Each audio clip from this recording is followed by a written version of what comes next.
السلام علیکم ورحمت الله وبرکاته.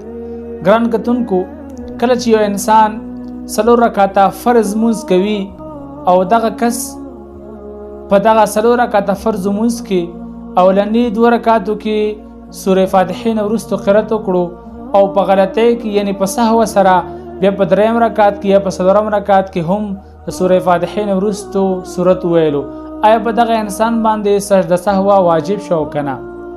ګران کتونکو، کله چې یو انسان څلور رکعاته فرض مونځ کوي نو په دغه څلور رکعاته فرض مونځ کې په اولنی دوه رکعتونو کې مطلقي قرأت کول دا فرض دی، لازما به دغه انسان قرأت کوي.